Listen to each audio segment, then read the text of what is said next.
Hey good morning everyone, this is Puneet here. आज के video में हम लोग एंशियंट हिस्ट्री प्राचीन भारत के कुछ भाग को देखेंगे।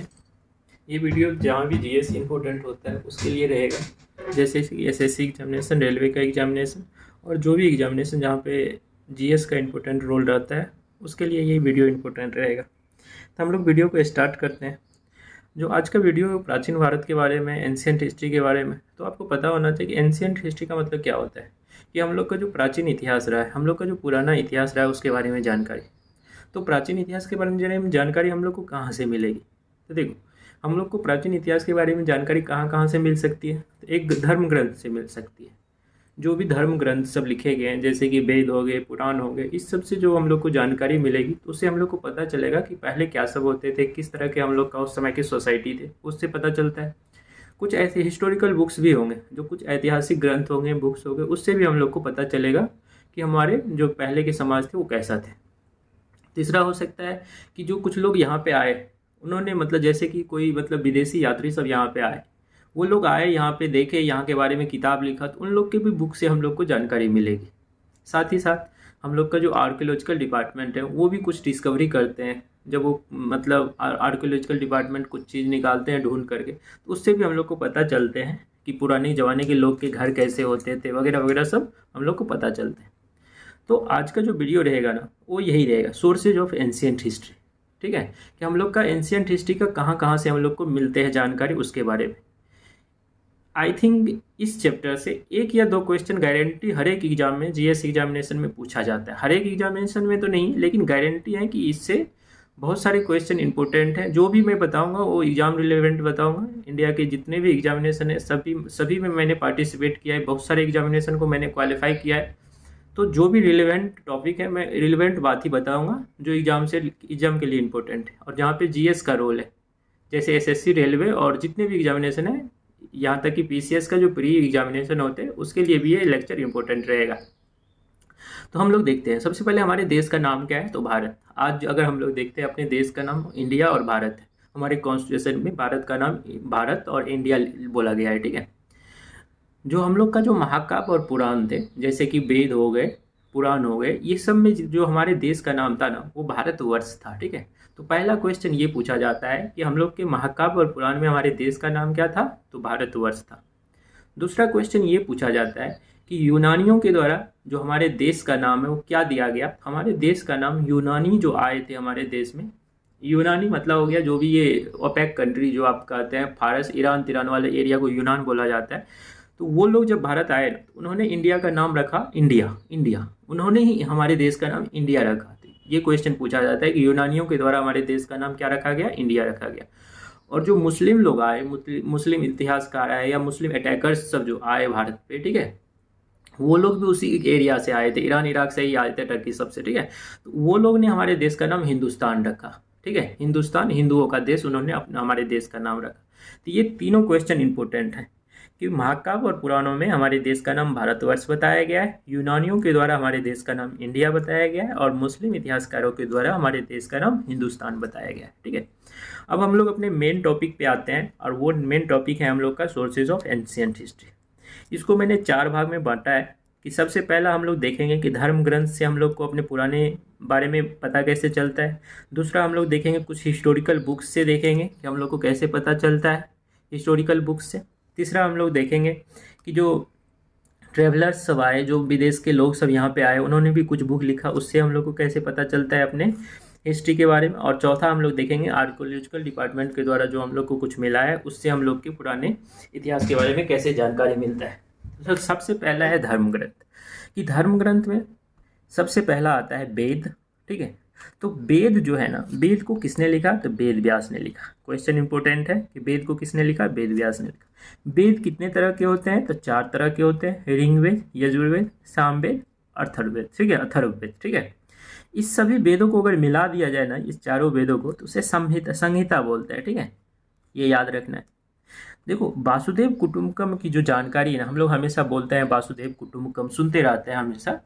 तो ये जो वासुदेव कुटुंबकम का जो बात है, ये भी कहाँ लिखा गया है? तो वेद में ही लिखा गया है। तो ये भी क्वेश्चन पूछा है कि वासुदेव कुटुंबकम की जानकारी हम लोग को कहाँ से मिलती है? वेद से मिलती है या पुराण से मिलती है? तो याद रखना है कि हम लोग को वेद से मिलती है वासुदेव कुटुंबकम की जानकारी। ठीक है, अब एक क्वेश्चन यहाँ से ये पूछेगा कि सबसे पुराने इस चारों वेद में सबसे पुराना वेद कौन सा है।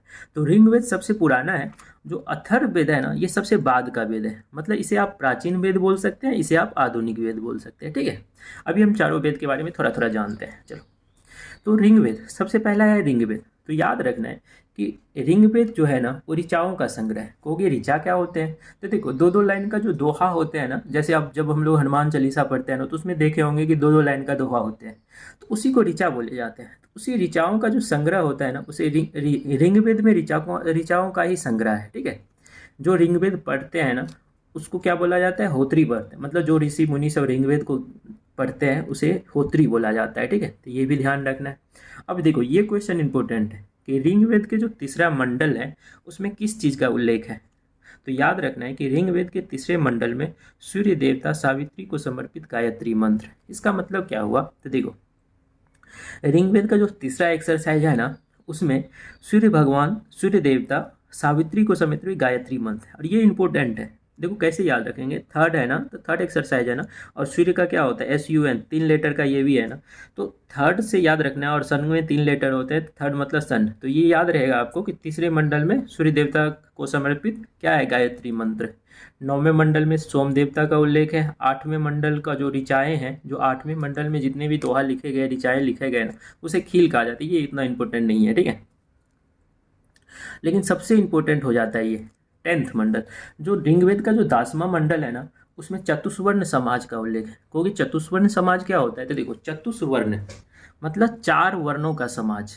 4 वर्ण कौन कौन से थे, तो ब्राह्मण थे, क्षत्रिय थे, वैश्य थे और शूद्र थे। तो कहा जाता है कि ऋग्वेद में ये बात लिखा गया है 10वें मंडल में कि उस समय का जो समाज था ना वो 4 वर्णों में डिवाइड था।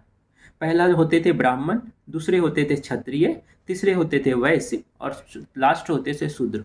और इन चारों वर्ण को जो था उसमें कहा गया था कि ब्रह्मा जी के मुख से निकले हैं ब्राह्मण, ब्रह्मा जी के भुजाओं से, बाजू से निकले हैं क्षत्रिय, ब्रह्मा जी के जो जंघाए थे उससे निकले हैं वैश्य, और जो जो चरण थे चरणों से निकले हैं शूद्र। तो याद रखना है कि ऋग्वेद के 10वें मंडल में चतुस्वर्ण समाज का उल्लेख है। ठीक है, तो ये याद रहेगा। हम लोग देखते हैं ना कि विष्णु भगवान का जो 10 अवतार है, हम लोग जानते हैं विष्णु भगवान के 10 अवतार, तो उसमें एक अवतार है ना वामन अवतार। तो वामन अवतार का भी उल्लेख जो है ना ऋग्वेद में मिलता है। ठीक है, तो ये भी ध्यान रखना है कि ऋग्वेद में वामन अवतार का उल्लेख मिलता है। आपको ये क्वेश्चन उतना इंपॉर्टेंट नहीं है, फिर भी ये ध्यान रखो कि ऋग्वेद में इंद्र भगवान के लिए, इंद्र देवता के लिए 250 ऋचाएँ लिखी गई है और अग्नि देवता के लिए 200 ऋचाएँ लिखी गई है। ठीक है, अब हम लोग देखते हैं वेद का दूसरा, वो है यजुर्वेद। ठीक है, तो कुछ नहीं याद रखना है, बस इसमें जो इम्पोर्टेंट है वो है कि यजुर्वेद एक ऐसा वेद है ना जिसमें गदभाग और पदभाग है। तो गदभाग और पदभाग वाले वेद का नाम क्या है, यजुर्वेद। क्योंकि यजुर्वेद में सर क्या है, तो देखो यजुर्वेद में कुछ नहीं है, मंत्रों सब जो बलि के समय दिए जाते हैं, मंत्र स्वर पाठ करने वाले मंत्र अंदर सब लिखा हुआ है। ठीक है, बस इंपॉर्टेंट इसमें ये है गदभाग और पदभाग वाली बात, वेद कौन है, यजुर्वेद। जो हम लोग का तीसरा वेद है उसका नाम है सामवेद। तो सामवेद में तो आपको पता ही चल गया होगा कि साम मतलब होता है गीत, तो ये गीत वाला वेद होगा। तो यस, ये वेद जो है ना वो संगीत का जनक बोला जाता है इस वेद को। इसमें गीत सब का मतलब यज्ञों के अवसर पर, फेस्टिवल के अवसर पर जो गाना सब गाया जाता है उस समय कौन से मंत्र सब पढ़ेंगे, वो सामवेद में है। तो सामवेद से क्या सब याद रखना है कि ये संगीत का जनक इस वेद को बोला जाता है। ठीक है, इस वेद में यज्ञों के अवसर पर गाए जाने वाले जो भी मंत्र सब होते हैं वो सब बोले जाते हैं। ठीक है, याद रखें। देखो यजुर्वेद और सामवेद में हम लोग को कोई भी राजा सब के बारे में जानकारी नहीं मिलती है। ठीक है, लेकिन ऋग्वेद में मिलती है, ये याद रखना है। यजुर्वेद और सामवेद में हम लोग को किसी भी राजा सब के बारे में जानकारी नहीं मिलती है, न ही हिस्टोरिकल कुछ ज़्यादा जानकारी मिलती है। ठीक है, अब हम लोग चलते हैं अपने चौथा जो अंतिम वेद है, जो हम लोग का आधुनिक वेद है, सबसे बाद का वेद है, उसका नाम है अथर्ववेद। तो सबसे पहला क्वेश्चन पूछता है कि इस वेद को किसने लिखा। तो याद रखना है कि इस वेद को किसने लिखा, अथर्वा ऋषि ने। इन्हीं के नाम पे इस वेद का नाम अथर्ववेद पड़ा है। ठीक है, ये सबसे आधुनिक वेद है, मतलब सबसे पुराना वेद ऋग्वेद और सबसे बाद का वेद कौन है, अथर्ववेद है। अथर्ववेद में क्या सब है, तो देखो अथर्ववेद में हम लोग जो डेली जो भी सोचते हैं, जो भी हमारे डेली लाइफ में होते हैं ना, जो अंधविश्वास हो गया, जादू हो गया, टोना हो गया, शादी हो गया, कोई बीमारी हो गया, उसका इलाज कैसे होगा, जो भी सोच सब है ना हम लोग का डेली इवेंट में जो चीज़ होता है ना वो अथर्ववेद में लिखा गया है। ठीक है, अथर्ववेद में ये भी लिखा गया है कि कुरु प्रदेश का राजा परीक्षित था। क्योंकि कुरु प्रदेश कहाँ पे है, तो देखो उस समय ना कुरु प्रदेश बोला जाता था पंजाब वाले एरिया को। तो पंजाब वाले एरिया को वहाँ के जो राजा थे ना वो परीक्षित था। ऐसा कहाँ लिखा गया है, अथर्ववेद में लिखा गया है, ठीक है। और अथर्ववेद में ये भी लिखा गया है कि सभा और समिति जो थे ये राजा के दो पुत्रियां होते थे। ये क्या हुआ, इसका मतलब क्या हुआ, तो देखो इसका मतलब ये हुआ कि देखो सभा और समिति क्या होते हैं। जैसे आज देखो कि प्रधानमंत्री बैठते जहाँ पे हैं, लोकसभा राज्यसभा होते हैं ना, अपर हाउस लोअर हाउस, उस समय भी जो राजा होते थे ना वो मंत्रियों के साथ जहाँ पे बैठते थे उसे सभा बोलते थे। और राजा जहाँ पे प्रजा के साथ बैठ करके उनके समस्या का सुनाई करते थे, सुनते थे, उसे समिति बोलते थे। मतलब समझ गए ना, राजा जब वहाँ पे मंत्री के साथ बैठते थे उसे सभा, और राजा जहाँ प्रजा के बीच में बैठ करके प्रजा की समस्या को सुनते थे तो उसे समिति बोला जाता था, ठीक है। और कहा जाता था कि ये दोनों जो थे ना वो राजा के बहुत ही करीब होते थे, सभा और समिति राजा के, इसीलिए इसे राजा की दो पुत्रियां बोला जाता था, ठीक है। तो हम लोग ने वेद पढ़ लिया, ठीक है, कि वेद के बारे में हम लोग ने पढ़ लिया। अब हम लोग देखते हैं कि वेदांग क्या होते हैं। तो देखो वेद को अच्छा से समझने के लिए, देखो वेद इतना इजी नहीं है जो कोई भी समझ लेगा, ठीक है। तो वेद को समझने के लिए वेदांग की रचना की गई, वेदांग बनाया गया। जैसे इंग्लिश को पढ़ने के लिए इंग्लिश ग्रामर है ना, कि इंग्लिश ग्रामर से आपको हेल्प मिलता है इंग्लिश पढ़ने में, उसी तरह वेद को पढ़ने के लिए वेदांग की रचना की गई। और क्वेश्चन पूछा जाता है कितने वेदांग है, तो याद रखना है कि 6 वेदांग है, ठीक है। कौन कौन है, तो शिक्षा, ज्योतिष, कल्प, व्याकरण, निरुक्त एवं छंद, ठीक है। अब हम लोग देखते हैं पुराण में, ठीक है। तो पुराण से भी हम लोग को अपने प्राचीन इतिहास के बारे में जानकारी मिलती है। तो टोटल पुराण कितने हैं, तो 18 पुराण है। कितने पुराण है, 18। क्वेश्चन पूछता है कि पुराण को किसने लिखा है, तो पुराण को लिखा है लोमहर्ष, और इन्हीं के बेटे था उग्रश्रवा। तो लोमहर्ष और उग्रश्रवा ने मिलकर के पुराण की रचना की है, ठीक है। टोटल 18 पुराण है। लेकिन क्वेश्चन पूछता है कि इस सभी 18 पुराण में सबसे प्राचीन पुराण कौन सा है, तो याद रखना है कि सबसे प्राचीन पुराण का नाम है मत्स्य पुराण, ठीक है। सबसे पुराना पुराण है मत्स्य पुराण, और ये रिली मतलब इंपॉर्टेंट भी है मत्स्य पुराण, ठीक है। क्वेश्चन ये पूछता है कि पुराण को किस भाषा में लिखा गया है, तो याद रखना है संस्कृत लैंग्वेज में लिखा गया है पुराण को, ठीक है। और एक क्वेश्चन ये भी याद रखना है कि स्त्री और शूद्र को पुराण पढ़ने का अनुमति नहीं था। ये बहुत ही गलत था उस समय, कि जो स्त्री होते थे और शूद्र होते थे ना, इसे पढ़ने का अधिकार नहीं था। इनको बोलता था कि तुमको अगर सुनना है ना पुराण तो मंदिर में चले जाओ, वहाँ पे सुन लो, लेकिन तुम पढ़ोगे नहीं, ठीक है। ये उस समय गलत होते थे, ठीक है। अब टोटल 18 पुराण जो है ना, उनमें से 5 पुराण ऐसे हैं जिसमें हम लोग को डायरेक्टली देखने को मिलता है कि उस समय के राजा कौन कौन थे। जैसे मत्स्य पुराण, वायु पुराण, विष्णु पुराण, ब्राह्मण पुराण और भागवत पुराण। ये 5 पुराण ऐसे हैं जिसमें आपको राजा की वंशावली सब मिलेगी, मतलब राजा की जानकारी मिलेगी, उस समय के राजा कौन थे, उनके पिता कौन थे, वगैरह वगैरह सब, ठीक है। कि नहीं आया समझ में, आ गया समझ में। तो हम लोग ने वेद देख लिया, वेदांग देख लिया, पुराण देख लिया, ठीक है। अब हम लोग देखते हैं कि एक शतपथ ब्राह्मण नाम का भी ग्रंथ है, ठीक है। शतपथ ब्राह्मण आपको पता होना चाहिए कि कहा जाता है कि ऋग वेद के बाद सबसे पुराना ग्रंथ यही है, शतपथ ब्राह्मण। और शतपथ ब्राह्मण में कहा गया है कि स्त्री को पुरुष का अर्धांगिनी बोला गया है, मतलब स्त्री जो होंगे ना वो पुरुष का अर्धांगिनी होंगे। एक और ग्रंथ है जिसका नाम है मैत्रेयी संहिता, इसमें स्त्रियों का तुलना शराब और जुआ से की गई है, ठीक है। ये बहुत ही गलत है, स्त्री को इस संहिता में, मैत्रेयी संहिता में स्त्री को बहुत ही गलत दिखाया गया है, बहुत ही बुरा बताया गया है, और स्त्री को शराब जुआ से इक्वेट किया गया है, ठीक है।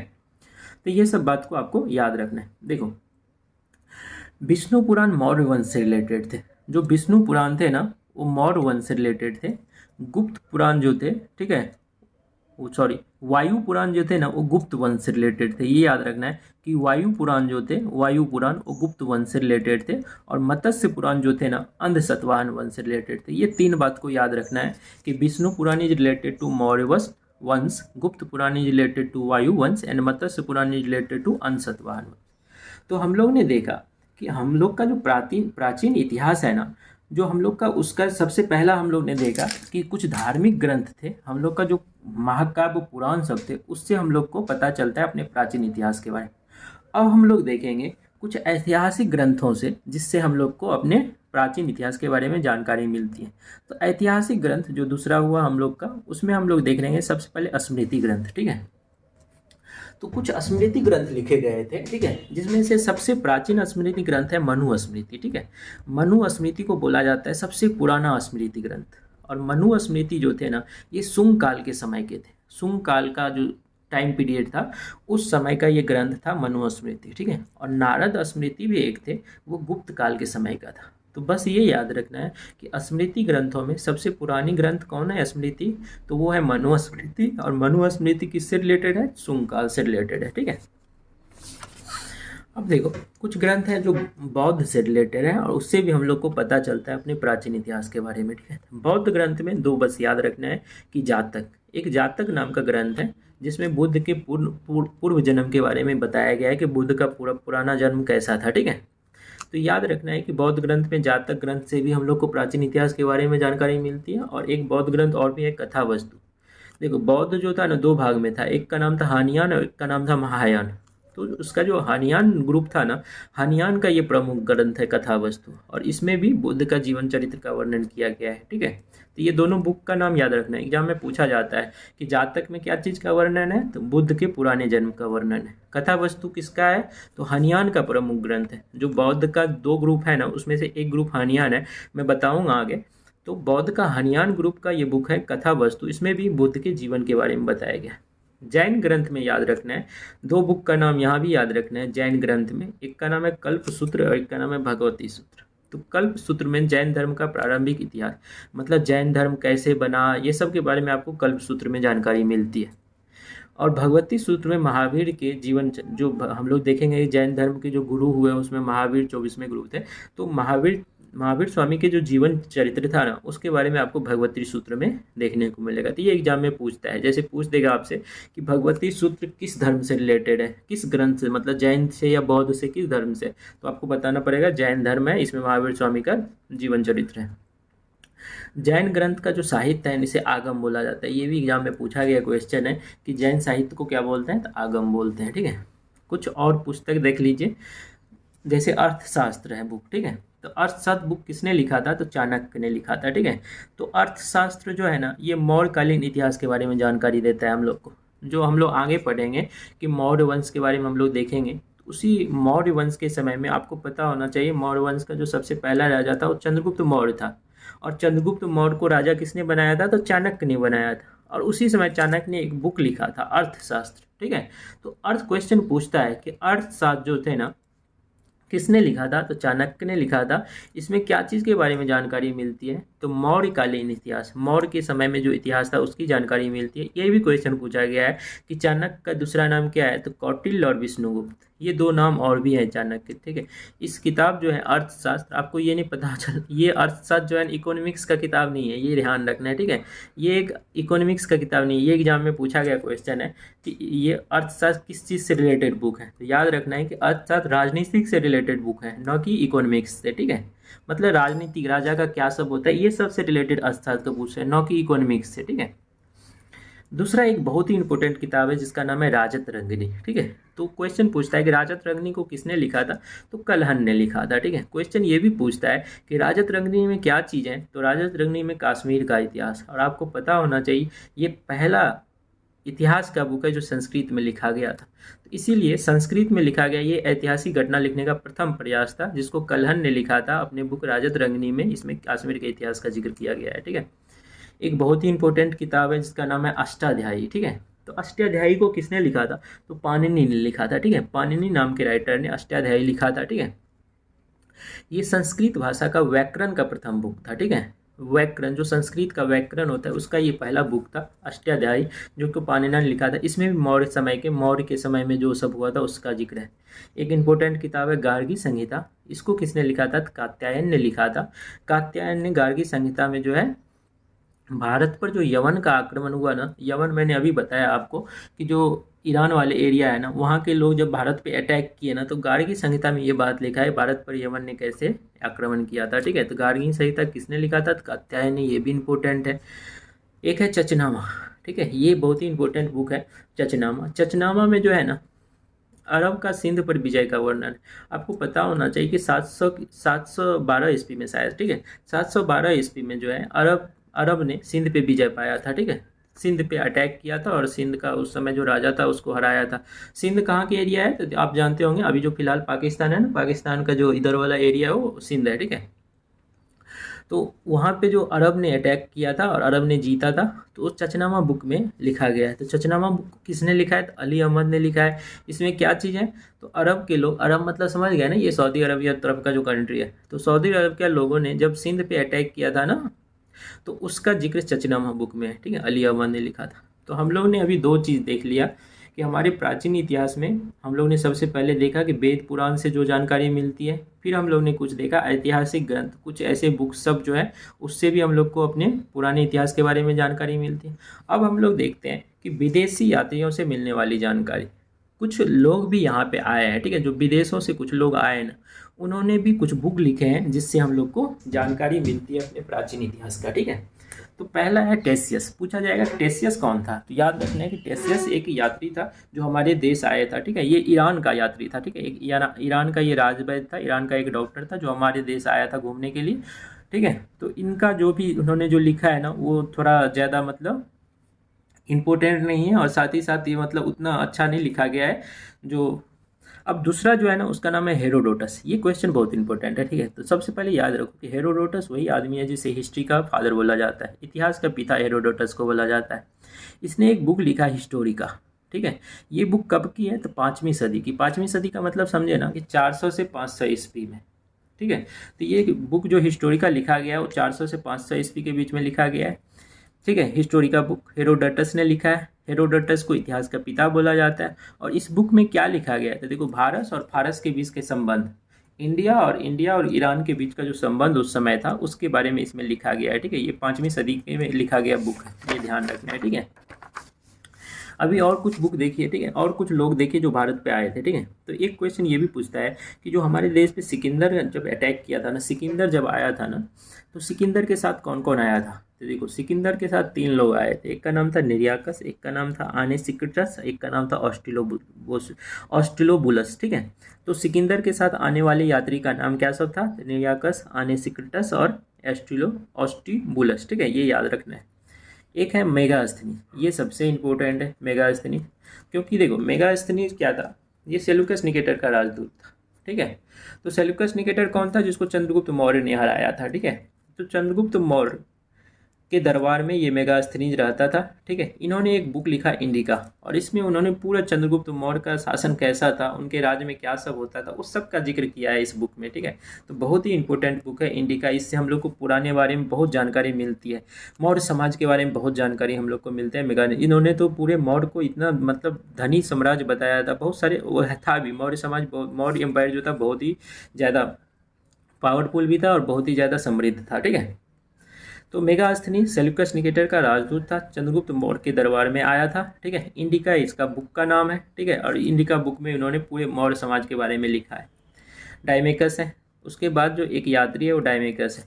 जो सीरियन नरेश है ना, अंतियोकस का ये राजदूत था। डायमेकस कौन था? तो सीरिया के नरेश सीरिया का जो राजा था ना, उसी का ये राजदूत बन के डायमेकस आया था। किसके दरबार में? बिंदुसार के दरबार में, ठीक है। तो याद रखना है कि बिंदुसार के दरबार में कौन आया था? डायमेकस आया था। कहोगे आप बिंदुसार कौन है? तो देखो, ये भी मौर्य का ही राजा है बिंदुसार। आप देखेंगे चंद्रगुप्त मौर्य के बाद बिंदुसार बनता है, फिर उसके बाद अशोक बनता है। तो पहला चंद्रगुप्त मौर्य में आया मेगास्थनीज, बिंदुसार में आया डायमेकस, और देखो आगे देखो मैंने लिखा है अशोक के दरबार में कौन आया? डायनोसियस, ठीक है, डायनीसियस, ठीक है, डायोनीसियस। तो ये तीनों याद रखना है। तो डायमेकस कौन था? सीरियन नरेश अंतियोकस का राजदूत था, बिंदुसार के दरबार में आया, ये भी मौर्य के बारे में लिखा है। डायनोसियस जो था मिस्र नरेश टॉलमी फिलाडेल्फस का राजदूत था, ये अशोक के दरबार में आया। तो ये तीनों इंपॉर्टेंट है, ठीक है। याद क्वेश्चन पूछता है ये कि अशोक के दरबार में कौन यात्री आया था, तो याद रखना है डायनोसियस। पूछेगा बिंदुसार के दरबार में कौन आया था? डायमेकस। इंडिका किसने लिखा? मेगास्थनीज। मेगास्थनीज किसके दरबार में रहता था? चंद्रगुप्त मौर्य के दरबार में, ठीक है। और ये तीनों ने मौर्य समाज के बारे में लिखा है। ये भी क्वेश्चन इंपॉर्टेंट है। टॉलमी, देखो टॉलमी ने एक किताब लिखा है भारत का भूगोल, ठीक है। तो ये सबसे इंपॉर्टेंट क्वेश्चन हो जाता है कि टॉलमी का जो बुक का नाम है वो क्या है? भारत का भूगोल है, ठीक है। ये कब का बुक है? तो दूसरी शताब्दी। दूसरी शताब्दी का मतलब क्या हुआ?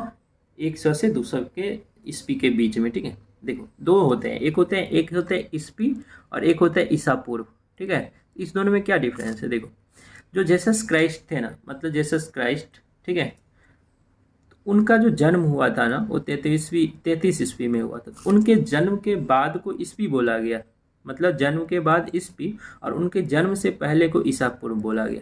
समझ में आया कि जो जीसस क्राइस्ट का जो जन्म हुआ है ना, उससे जो पहले का जो टाइम था उसे ईसा पूर्व बोला गया, और जीसस क्राइस्ट के बाद का जो टाइम है ना उसे ईस्वी बोला गया। ठीक है, ईस्वी आगे की ओर बढ़ता है और जो ईसा पूर्व है वो पीछे की ओर। जैसे मतलब एग्जाम्पल के लिए मैं बताऊँ, अगर 300 ईसा पूर्व रहेगा ना, तो 300 ईसा पूर्व के बाद हम लोग आएंगे फिर 200 ईसा पूर्व पे, पीछे की ओर आएंगे। ठीक है, पीछे चलते जाएंगे। और ईस्वी में तो हम लोग देख ही रहे हैं ना कि 2021 आया, 2022 ईस्वी, 2023 ईस्वी, ऐसे चलते रहेगा। ठीक है, और ईसा पूर्व उल्टा चलता है, ये याद रखना। तो टॉलमी के बुक का नाम याद हो गया, भारत का भूगोल। उसके बाद एक प्लिनी क्वेश्चन पूछता है, प्लिनी का बुक का नाम है नेचुरलिस्ट। इन्होंने भी भारत के पशु, पेड़ पौधा, खनिज पदार्थ सबका वर्णन किया अपने बुक में। ठीक है, तो प्लिनी का बुक कौन है? नेचुरल हिस्ट्री है। टॉलमी का बुक का नाम भारत का भूगोल है। ठीक है, एक बुक है पेरिपल्स ऑफ द एथेरियंस। देखो इसके राइटर के बारे में पता ही नहीं है कि कौन है इसको लिखा है। ठीक है, तो ये लेकिन बुक पूछा गया है एग्जाम में कि पेरिपल्स ऑफ द एथेरियंस का बुक जो है इसमें क्या है। तो देखो इस बुक में जो है ना 80 ईस्वी के लगभग में ये बुक लिखा गया है। और ये जो लेखक थे ये हिंद महासागर में आए थे, जो हम लोग का जो इंडियन ओशियन है ना इसमें आया था। और इसमें उन्होंने भारत के बंदरगाह, भारत का जो व्यापार भारत करता है उस सब के बारे में, जो भी चीज़ का व्यवहार करता है उस सब के बारे में वर्णन है। ठीक है, तो ये देखो बहुत सारे क्या हम लोग ने देखा, तो बहुत सारे जो राइटर या बहुत सारे यात्री लोग यहाँ आए, उन्होंने कुछ किताब लिखा, उसके बारे में देखने को हम लोग को मिलता है। अब देखो कुछ चीनी यात्री है। ठीक है, चीन से भी बहुत लोग आए थे भारत में और उन्होंने भी कुछ कुछ किताब लिखे हैं और भारत के बारे में उन्होंने बहुत कुछ लिखा है। ठीक है, तो देखो चीन से टोटल 4 यात्री आए और चारों इंपॉर्टेंट है। पहला है फाहियान, दूसरा है संयुग्न, तीसरा है हुएनसांग और चौथा है इत्सिंग। ठीक है, ये चारों इंपॉर्टेंट है। देखो फाहियान जो है ना वो 380 ईस्वी में आया है। ठीक है, तो फाहियान कब आया? 380 ईस्वी में। गुप्त नरेश चंद्रगुप्त द्वितीय के दरबार में आया था। जब गुप्त नरेश चंद्रगुप्त द्वितीय का शासन चल रहा था ना, हम लोग देखेंगे गुप्त वंश भी देखेंगे आगे, तो उस समय ये आया था फाहियान। ठीक है, ये 14 वर्ष तक भारत में रहा था। ये क्वेश्चन एग्जाम में पूछता है। ठीक है, कि भारत में 14 वर्ष कौन से चीनी यात्री रहा था? तो फाहियान रहा था। ठीक है, फाहियान ने मध्य प्रदेश के बारे में, मध्य प्रदेश में ये रहा था और मध्य प्रदेश को बहुत ही समृद्ध एवं सुखी बताया था। ठीक है, मध्य प्रदेश को मतलब हमारे देश का जो पिछला हिस्सा था ना उसको इन्होंने बताया था बहुत ही ज़्यादा रिच है। ठीक है, दूसरा यात्री जो चीन से आया था उसका नाम था संयुग्न। ठीक है, संयुग्न ये 518 में आया था। अब ध्यान से देखेंगे ना तो आपको पता चलेगा कि पहला यात्री मतलब धीरे धीरे करके चाइना से आया है यहाँ, तो भारत को देखने के लिए लोग सब आए हैं। तो दूसरा जो संयुग्न था वो 518 में आया है। ठीक है, ये 3 वर्ष तक रहा था और बौद्ध धर्म से रिलेटेड जो जानकारी थी उसको संभाल के ले गया था यहाँ से। ठीक है, संयुग्न 518, ये सबसे इम्पोर्टेंट है। हुएनसांग, ठीक है, ये 629 में भारत में आया था। ठीक है, याद रखना है कि 629 में आया और गया कब है? तो 645 में यहाँ से गया है। कब गया है? 645 में। अब इस दोनों को अब डिफरेंस करेंगे तो आपको लगेगा 15 वर्ष। तो याद रखना है कि हुएनसांग भारत में 15 वर्ष रहा था। ठीक है, 15 वर्ष रहा था। किसके समय में आया था? 629 के समय में जो भारत पे शासन चल रहा था, पूरे भारत पे नहीं, एक हिस्सा पे भारत के मेन एरिया पे चल रहा था, हर्षवर्धन का शासन चल रहा था। तो याद रखना है कि हुएनसांग हर्षवर्धन, हौ से हुएनसांग और हौ से हर्षवर्धन, तो ये उसके शासन में आया था। 629 में आया था, 645 में गया था, 15 साल रहा था। ठीक है, ये जो सबसे पहला भारत में आया था ना तो कपिसा राज्य में गया था। ठीक है, इन्होंने नालंदा विश्वविद्यालय में पढ़ाई किया है।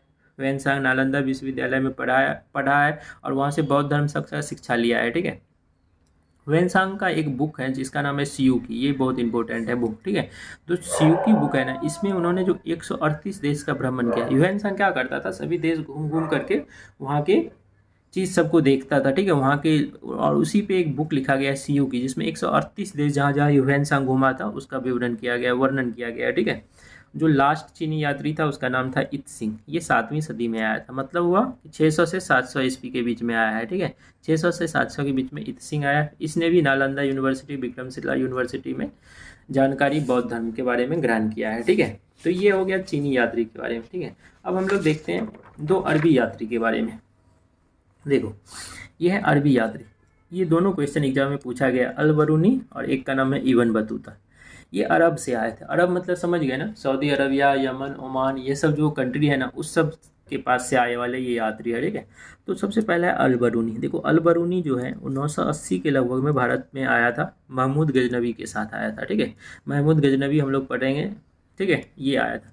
इन्होंने एक बुक लिखा था किताबुल हिंद और तहकीक हिंद। ठीक है, ये एग्जाम में पूछा गया क्वेश्चन है कि किताबुल हिंद और तहकीक हिंद का मतलब क्या होता है। तो देखो इसका मतलब होता है भारत का खोज, और इस बुक को किसने लिखा? अल बरूनी ने लिखा। ठीक है, कब आया है? 980 में आया। किसके साथ आया? महमूद गजनवी के साथ आया। एक और राइटर है जिसका नाम है इब्न बतूता। इसके किताब का नाम क्या है? रिहिला। इसके किताब का नाम क्या है? देखो रिहिला इसकी किताब का नाम है। और इब्न बतूता बहुत ही पढ़ा लिखा इंसान था, ठीक है, बहुत ही समझदार, इतना समझदार था कि ये जब आया था तो मोहम्मद बिन तुगलक के दरबार गया था। उस समय तुगलक वंश चल रहा था, भारत पे शासन कर रहा था, दिल्ली पे तुगलक कर रहा था, मोहम्मद बिन तुगलक कर रहा था। और जब इसके दिमाग को देखा ना तो मोहम्मद बिन तुगलक ने इसे दिल्ली का क्या बना दिया? न्यायाधीश बना दिया, चीफ जस्टिस बना दिया, ठीक है। तो ये ये भी एग्जाम में क्वेश्चन पूछा गया है कि रिहिला बुक को किसने लिखा, और ये भी एग्जाम में पूछा गया है कि दिल्ली का न्यायाधीश किसे नियुक्त किया गया था? तो इब्न बतूता को किया था। और किसने किया था? तो मोहम्मद बिन गजनवी ने किया था, ठीक है। दो और लेखक का नाम देख लीजिए, एक का नाम है तारानाथ, एक का नाम है मार्को पोलो, ठीक है। तो तारानाथ था, ये तिब्बत का लेखक था, ठीक है।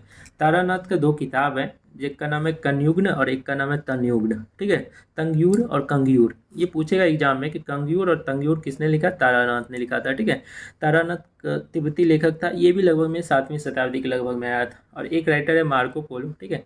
मार्को पोलो जो था ना, वो हमारे देश का जो निचला हिस्सा है तमिलनाडु की तरफ का यात्रा किया था 13वीं शताब्दी में। 13 शताब्दी में समझ गए ना, 1200 से 1300 के बीच में, ठीक है। तो मार्को पोलो जो है 13वीं शताब्दी में पांड्या देश मतलब वही तमिल, ठीक है, तमिलनाडु, ठीक है, तमिलनाडु की यात्रा किया था। और उसके बारे में कुछ कुछ लिखा है उन्होंने, मार्को पोलो ने, ठीक है। ये मार्को पोलो कहाँ का था? इटली का था। तारानाथ कहाँ का था? तिब्बत का, ठीक है, याद रखना है। अभी देखो हम लोग ने 3 चीज़ पढ़ लिया, ठीक है। हम लोग ने देखा प्राचीन इतिहास का, सबसे पहला हम लोग ने देखा कि वेद महापुराण मतलब धर्म ग्रंथ से क्या सब जानकारी मिलती है। दूसरा हम लोग ने देखा कि कुछ हिस्टोरिकल बुक्स है, ऐतिहासिक ग्रंथ है, उससे कैसे जानकारी मिलती है। उसके बाद हम लोग ने देखा कि विदेश से जो कुछ यात्री आए वो लोग ने भी बहुत सारी किताब लिखे हैं, उससे जानकारी। अब हम लोग देखते हैं पुरातत्व संबंधित, मतलब जो हमारे आर्कोलॉजिकल डिपार्टमेंट ने जो डिस्कवरी किया है उससे भी हम लोग को कुछ कुछ जानकारी मिलती है, ठीक है। तो देखो ये लास्ट है। तो सबसे पहले हम लोग देखते हैं अभिलेख से, ठीक है। अभिलेख, तो सबसे पहला क्वेश्चन है कि अभिलेख क्या होते हैं। तो देखो अभिलेख क्या होता है कि कोई मतलब जो सॉलिड, जैसे दीवार हो गया, ठीक है, तो वो सॉलिड है ना, तो उस तरह गुफा तुफा जो भी सॉलिड वाल रहेगा, या फिर कोई आयरन ताम्र का मतलब तांबा का, कॉपर का अगर कोई प्लेट है, उस सब पे जो लिखा हुआ रहेगा ना उसे अभिलेख कहेंगे। नहीं समझे? किसी सॉलिड सरफेस पे लिखा गया, सॉलिड सरफेस को खोद खोद करके, ठीक है, डिगिंग करके उस पर जो लिखा जाता है उसे अभिलेख बोला जाता है, ठीक है। अभी देखो, अभी आप क्वेश्चन पूछोगे अभिलेख और स्तंभ लेख में क्या डिफरेंस है? अभिलेख और स्तंभ लेख, तो देखो अभिलेख क्या होगा कि सॉलिड मटेरियल पे लिखा जाएगा, और स्तंभ लेख क्या होगा? स्तंभ मतलब एक पिलर होगा, उस पिलर पे जो लिखा जाएगा ना उसको स्तंभ लेख बोलेंगे, ठीक है। तो देखो आर्कोलॉजिकल डिपार्टमेंट ने बहुत सारे अभिलेख को ढूंढा है, ठीक है। अभिलेख मतलब बहुत सारी जगहों पे लिखा गया था सॉलिड सरफेस पे, उसको ढूंढा है। तो सबसे पहला जो ढूंढा है वो है बोगाजकोई, ये बहुत ही इंपॉर्टेंट है, ठीक है।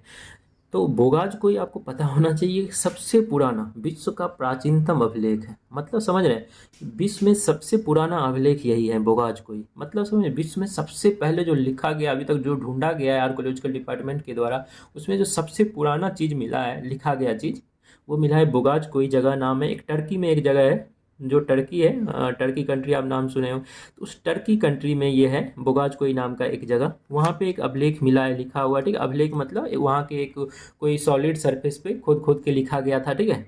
उसमें देखिए बहुत सारे राजाओं के बारे में जो एग्रीमेंट हुआ है ना, 2 राजा मतलब भारत के राजा और मिस्र उस समय के जो टर्की सर्की के एरिया के जो राजा थे उसके बीच में जो रिलेशन हुआ है ना, उसके बारे में लिखा गया है। और इसी अभिलेख पे भगवान के बारे में भी जानकारी मिली है। 4 देवता का नाम मिला है, मित्र, वरुण, इंद्र और नसत्य मतलब अश्विनी कुमार, ठीक है। इस चारों देवता का भी उल्लेख मिला है किस पे? बोगाजकोई पे, ठीक है, बोगाजकोई अभिलेख पे, ठीक है। और बोगाजकोई अभिलेख कब का है? तो 1400 ईसा पूर्व का है। 1400 ईसा पूर्व का मतलब समझ गए ना, मतलब आज हम लोग का 2023 में देख रहे हैं, तो 2023 पहले चले जाओ और उससे पहले 1400 साल चले जाओ। ईसा पूर्व जाना है तो ईस्वी से पहले निकल जाओ, ठीक है, क्योंकि ये ईसा पूर्व है। तो ये बोगाजकोई सबसे पुराना अभिलेख है, याद रखना है, ठीक है, सबसे पुराना अभिलेख है बोगाजकोई। और इसमें 4 देवता का उल्लेख मिला है, इस पे 4 देवता के नाम लिखे थे। अभिलेख मतलब समझ गए ना, किसी दीवार पे लिखा होना, किसी तांबा के प्लेट पे लिखा होना, उसे अभिलेख बोला जाता है, ठीक है। तो बोगाजकोई जगह का नाम है और अभिलेख है वो पत्थर पे लिखा गया है, ठीक है। तो बोगाजकोई अभिलेख से क्या सब मिला है? तो बोगाजकोई अभिलेख 1400 ईसा पूर्व का है, ये दुनिया का सबसे पुराना अभिलेख है और इसमें 4 देवती का नाम मिला है, ठीक है। अभी देखो एक है हाथी गुफा अभिलेख, ये ओडिशा में पड़ता है, ठीक है, हाथी गुफा अभिलेख। तो ये अभिलेख में क्या चीज़ हमको मिला है, तो हाथी गुफा, ये भी गुफा में खोद खोद कर लिखा गया है, गुफा के दीवार पे, ठीक है। तो हाथी गुफा अभिलेख पे हम लोग को भारतवर्ष का नाम का जिक्र मिला है, मतलब हमारे देश का नाम जो भारतवर्ष था ना, ये लिखा गया इस अभिलेख में। हाथी गुफा अभिलेख में हमारे देश का नाम भारतवर्ष लिखा गया है। तो ये बहुत ही इंपॉर्टेंट क्वेश्चन हो जाता है कि हाथी गुफा अभिलेख में क्या लिखा है, तो भारतवर्ष का जिक्र किया गया है। सहगौरा अभिलेख है, तो देखो सहगौरा अभिलेख एक कॉपर प्लेट पे लिखा गया है, ठीक है। तो कॉपर प्लेट पे एक सहगौरा अभिलेख लिखा गया है, ठीक है। कहाँ पे है ये सहगौरा अभिलेख, तो गोरखपुर से मिला था, ठीक है। गोरखपुर को जब मतलब आर्कोलॉजिकल डिपार्टमेंट ने गोरखपुर को जब खोदा ना, गोरखपुर में कुछ एरिया को खोदा ना, तो वहाँ पे एक तांबे का प्लेट मिला जिसपे लिखा हुआ था, जिसे सहगौरा जगह पे मिला था, तो इसीलिए इसका नाम सहगौरा रखा गया। इसमें क्या चीज़ का जानकारी मिला है, तो देखो इसमें मिला है दुर्भिक्ष का जानकारी। दुर्भिक्ष क्या होता है, तो दुर्भिक्ष का मतलब हुआ जब अकाल पड़ता है, जब खाने का खाद्यान्न सब खत्म हो जाता है ना, तो उस समय को हम लोग दुर्भिक्ष बोलते हैं, ठीक है। तो दुर्भिक्ष का जानकारी हम लोग को मिलता है सहगौरा अभिलेख से, ठीक है। एक है एरन अभिलेख, ये मध्य प्रदेश में मिला है, एरन जगह का नाम है, मध्य प्रदेश में एरन अभिलेख मिला है। इससे सती प्रथा का पहला लिखित साक्ष्य है, ठीक है। जो उस समय सती प्रथा होते थे उसके बारे में जानकारी हमको एरन अभिलेख मिलते थे। इस समय राजा कौन थे, भानुगुप्त का शासन चलता था एमपी पे, ठीक है। एक है मंदसौर अभिलेख, मंदसौर अभिलेख से हम लोग को जानकारी मिलती है रेशम बुनकरों की जानकारी, मतलब रेशम से जो कपड़ा सब बनाए जाते थे उसके बारे में जानकारी हम लोगों को मंदसौर अभिलेख में लिखा गया है कि रेशम बुनकरों के बारे में जानकारी, रेशम से जो कपड़ा सब बनाते हैं उसके बारे में जानकारी हम लोग को मंदसौर अभिलेख से मिलता है, ठीक है। तो अभिलेख में बस इतना याद रखना है, ठीक है, कि इस सभी अभिलेख से हम लोग को अपने प्राचीन के बारे में पता चलती है। स्तंभ लेख में दो को याद रखना है, एक बेसनगर और एक भित्री स्तंभ लेख। तो बेसनगर जो है ये मध्य प्रदेश में है, बेसनगर विदिशा नाम की जगह पे बेसनगर गरुड़ स्तंभ है, ठीक है। स्तंभ लेख समझ गए, ये पिलर पे लिखा गया, एक ऐसा पिलर होगा पत्थर को काट के बना, इसको खोद खोद के लिखा गया होगा, ठीक है। तो पिलर पे जो लिखा रहता है उसे स्तंभ लेख बोलते हैं, ठीक है। तो बेसनगर विदिशा गरुड़ स्तंभ से हम लोग को क्या चीज़ के बारे में पता चलता है, तो हम लोग को पता चलता है कि हमारे जो मध्य भारत है ना, वहाँ पे भागवत धर्म प्रचलित थे। भागवत धर्म समझ गए ना, जिसमें विष्णु भगवान का उपासना की जाती है, तो ये धर्म उस समय मध्य भारत में थे। इसके बारे में जानकारी हम लोग को बेसनगर गरुड़ स्तंभ से प्राप्त मिलता है, जो कि विदिशा मध्य प्रदेश में, ठीक है। भीतरी स्तंभ लेख, देखो भीतरी स्तंभ लेख जो है ना, भारत पे हून का आक्रमण हुआ था, ठीक है। हून नाम के लोगों का, जो हून नाम का एक प्रजाति मतलब कबीला था, उन्होंने भारत पे जो अटैक किया था उसके बारे में जानकारी हमको भीतरी स्तंभ लेख से मिलती है, ठीक है। अब देखो कुछ और भी पुरातात्विक साक्ष्य हैं जिससे हम लोग को पता चलता है अपने प्राचीन के बारे में। जैसे देखो कश्मीर में जब आर्कोलॉजिकल डिपार्टमेंट में ढूंढा ना, तो कश्मीर में उनको एक गड्ढा मिला, ठीक है। उस गड्ढा जो था ना वो नहाने वाला गड्ढा था, गर्तावास था, ठीक है। उसमें सीढ़ी के द्वारा एक मतलब जिसको आप स्विमिंग पूल बोलते हैं ना, वो मिला। कहाँ पे मिला है, तो कश्मीर के बुर्ज होम में मिला है। ये क्वेश्चन पूछा जाता है कि कश्मीर के बुर्ज होम से क्या मिला है, तो गर्तावास। गर्तावास मतलब एक गड्ढा मिला है जो स्विमिंग पूल पानी वाला जो है उसमें नहाने वाला, एक मतलब कह सकते हो कुआं की तरह मिला है, ठीक है। एक चीज़ याद रखना है कि जो सिक्के मिले हैं ना, आर्कोलॉजिकल डिपार्टमेंट को बहुत सारे सिक्के मिले, तो पुराने सिक्के को क्या बोला जाता है, तो आहत सिक्के बोला जाता था। क्या बोला जाता था, आहत सिक्के, ठीक है। इसी को कसारपन भी बोला जाता था, ठीक है। कसारपन भी याद रखना है और आहत सिक्के बोला जाता है। एक रोमन सिक्का मिला है कुछ आर्कोलॉजिकल डिपार्टमेंट को, तो रोमन सिक्का कहाँ से मिला है, तो अरिकमेडु से मिला है। अरिकमेडु कहाँ है, पुदुचेरी के पास है, ठीक है। देखो समुद्रगुप्त जो था ना, गुप्त वंश का एक राजा था समुद्रगुप्त, ठीक है। और समुद्रगुप्त में देखा कि एक सिक्का मिला, उसमें देखा कि समुद्रगुप्त का फोटो है और समुद्रगुप्त बीना बजा रहा है, ठीक है। तो समुद्रगुप्त का बीना बजाती हुई मुद्रा वाला जो सिक्का है, इससे पता चलता है कि समुद्रगुप्त क्या था, संगीत का प्रेमी था, ठीक है। संगीत पसंद था उनको, ठीक है। और जो सर्वप्रथम सिक्का पे लेख लिखने का कार्य, मतलब सिक्का पे जो कुछ कुछ लिखा रहता है, ये लेख लिखने का काम सबसे पहले किसने किया था, तो यवन के शासकों ने किया था, ठीक है। यवन शासकों ने सबसे प्रथम लिखने का, सिक्कों पे लिखने का काम किया था, ठीक है। यहाँ पे मैंने कुछ अभिलेख और उस अभिलेख के समय कौन राजा थे इसके बारे में जानकारी दी है, जिसको आप पढ़ लीजिए, ठीक है।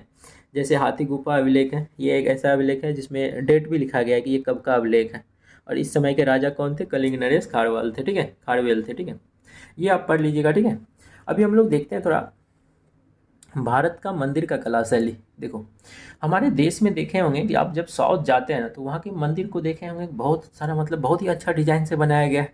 जबकि आप नॉर्थ में देखेंगे, मतलब जैसे इधर बिहार यूपी में देखेंगे, तो यहाँ के मंदिर का एक सिंपल डिजाइन होता है, आप समझ रहे हैं ना। मतलब हमारे यहाँ का जो इधर का नॉर्थ एरिया का जो मंदिर होता है वो एक प्लेन रहता है, लेकिन साउथ में जब आप मंदिर जाएंगे तो जैसे रामेश्वरम मंदिर सब, उसमें देखेंगे बहुत सारे डिजाइन होता है, ठीक है। तो आपको पता होना चाहिए कि भारत में जो मंदिर होते हैं ना, वो बनाने का तरीका पहले कैसा था। एक था नागर शैली, एक का नाम था द्रविड़ शैली, एक का नाम था बेसर शैली। देखो, हाँ, उत्तर भारत का जो मंदिर होगा ना वो नागर शैली में बना है। नागर शैली में क्या होगा कि जो एक ऐसा प्लेन रहेगा, ठीक है, मंदिर की तरह जैसे मंदिर बनता है ना वो प्लेन रहेगा। लेकिन द्रविड़ शैली जो होता है ना, दक्षिण भारत में जो आप मंदिर को देखते हैं वो द्रविड़ शैली है। द्रविड़ शैली में आप देखेंगे बहुत ही सारा डिजाइन रहता है, मतलब बहुत अच्छा से बनाया गया रहता है द्रविड़ शैली में, ठीक है। तो ये ध्यान रखना है कि नागर शैली मंदिर का बनाने का एक कला है जो कि उत्तर भारत में प्रचलित है, और द्रविड़ शैली दक्षिण भारत में मंदिर में जो देखे होंगे बहुत सारे डिजाइन सब, तो वो द्रविड़ शैली है। वो मंदिर का कौन सा शैली है, द्रविड़ शैली से बनाया गया।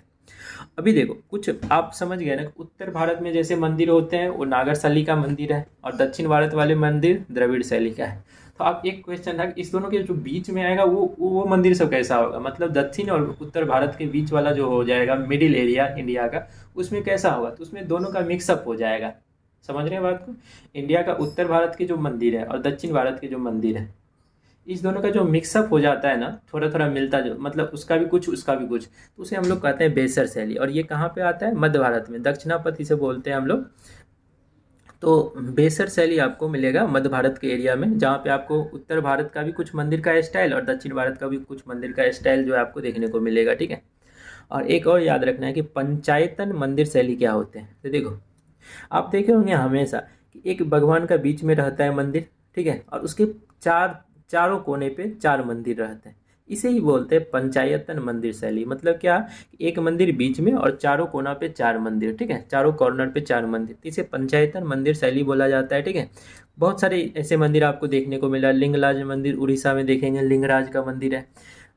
दशावतार मंदिर यूपी में देखेंगे तो ये भी पंचायतन शैली पे बना है। कंदरिया मंदिर, मतलब समझ रहे हो ना, पंचायतन मंदिर शैली का मतलब हुआ एक मंदिर बीच में चारों कॉर्नर पे चार मंदिर, ठीक है, तो उसे पंचायतन मंदिर। देखो मेन क्वेश्चन यहाँ पे ये है, पूछा गया है एग्जाम में कि नागर शैली क्या है। तो नागर शैली एक मंदिर बनाने की कला है, मंदिर बनाने का स्टाइल है जो उत्तर भारत में, उत्तर बिहार भारत मतलब यूपी बिहार ये सब में, ठीक है। द्रविड़ शैली क्या है, तो द्रविड़ शैली मंदिरों बनाने की एक कला है जो कि दक्षिण भारत में प्रचलित है। और आप देखे होंगे कि दक्षिण भारत का मंदिर कैसा होता है, ठीक है, तो वो द्रविड़ शैली से बना हुआ है। बेसर शैली क्या है, जहाँ पे नागर शैली और द्रविड़ शैली दोनों अगर मिक्स हो जाता है ना तो बेसर शैली होता है। और ये कहाँ पे है, तो दक्षिणापथ मतलब मध्य भारत में। एक्चुअली क्या था, देखो मैं बताता हूँ। जो उस समय का हमारा भारत था ना, उस समय का, उसमें दो गो रास्ता था। एक का नाम था उत्तरा पक्ष, ये उत्तरा पक्ष था, ये दक्षिणापथ था, ऐसे कुछ गया था दक्षिणापथ, ठीक है।